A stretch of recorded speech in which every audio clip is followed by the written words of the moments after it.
The blue color that I have shown you, that is the epidermis, and this epidermis is made up of compactly arranged parenchymatous tissue.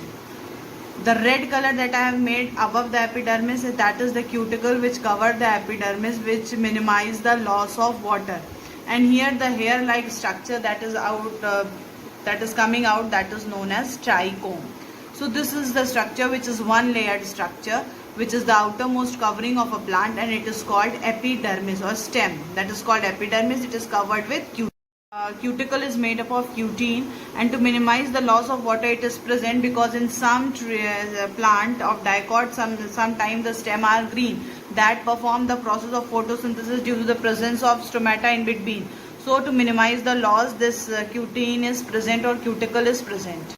Over to this epidermis, this two layer that have filled space I have made, that is the cortex. And cortex actually consists of three main parts, that is the hypodermis, then the parenchymatous cortex, and then the endodermis. These three parts make the cortex. Now first we talk about these two layers that is present just beneath the epidermis. This is the hypodermis, and it is made up of parenchymatous tissue which is loosely arranged. And so there are intercellular spaces you are seen in this layer, this much layer, this portion that is made up of parenchyma, and they are loosely arranged. So they they show the intercellular spaces due to the presence of the parenchymatous tissue, and these layer will store food material. They have oil duct, in them. Number of oil ducts are present, which is loosely arranged. And so there are intercellular spaces you are seen in this layer, this much layer, this portion that is made up of parenchyma, and they are loosely arranged. So they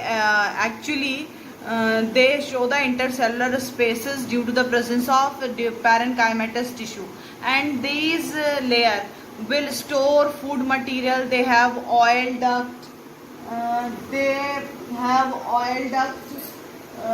in them. Number of oil ducts are present, which is loosely arranged. And so there are intercellular spaces you are seen in this layer, this much layer, this portion that is made up of parenchyma, and they are loosely arranged. So they they show the intercellular spaces due to the presence of the parenchymatous tissue, and these layer will store food material. They have oil duct, in them. Layer is the barrel shaped, and it is called endodermis, and it is also parenchymatous, and they have a starch deposition in it. So these three layers together, that is the upper parenchymatous cell, then parenchymatous, then this parenchymatous endodermis. These three layers together form the cortex of dicot stem. Epidermis, this is known as pericycle layer. These are the spaces for the vascular tissue. I have left that spaces. Now we'll talk about this pericycle. Pericycle is made up of two type of tissue. One is sclerenchymatous tissue, which is present here above the vascular bundle and here above the vascular bundle. And the space between these two, this sclerenchyma and this sclerenchyma, is filled up with the parenchymatous tissue. So pericycle is made up of two type of tissue, that is sclerenchyma and parenchyma.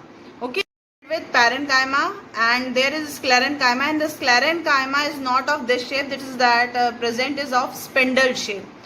Now this parenchymatous tissue, when it is also fill the space which is present between the vascular bundle. So here, due to the pressure of vascular bundle, these parenchymatous tissue get squeezed up, and that's why their shape become oval in shape, or you can say they become longer in shape instead of the oval shape. So the shape will change here. The parenchymatous tissue shape will change, and it become longer in shape. And this is this longer shape parenchymatous tissue is called medullary rays. Okay, and this will help in lateral conduction. of water, etc. So this is the second layer, that is I have made with green, that is of sclerenchyma and parenchymatous tissue. Parenchymatous tissue are loosely arranged, but in between the vascular bundle these become squeezed out and they form the medullary rays. This cell come out from the this is true, they again arranged loosely, and this is again for all are the parenchymatous cell, and these are called as pith. Okay, this is called as pith. Pith is nothing but it is the hole which is covered with parenchymatous cells. So pith is nothing but it is a parenchymatous cell. Now we will talk about the vascular bundle, and vascular bundle here are conjointly arranged. So it is the xylem, in between this is the cambium, and here the phloem is present. Vascular phloem is outside, then there is a cambium, then there is a xylem. Due to the presence of this cambium, the stem of dicot stem will show the secondary growth. Now we will talk about something about this vascular bundle. Bundle and stem are conjoint, collateral and open. Now we will see if this is the vascular bundle. Then this is the cambium, that is also known as vascular cambium. That is the meristematic tissue which are present. Upper to it is the phloem, which has sieve tube, then companion cell, then xylem, then parenchyma and fibers which are present. Here the characteristic feature of xylem is that they are endarched, that is metaxylem toward the periphery and protoxylem toward the pith.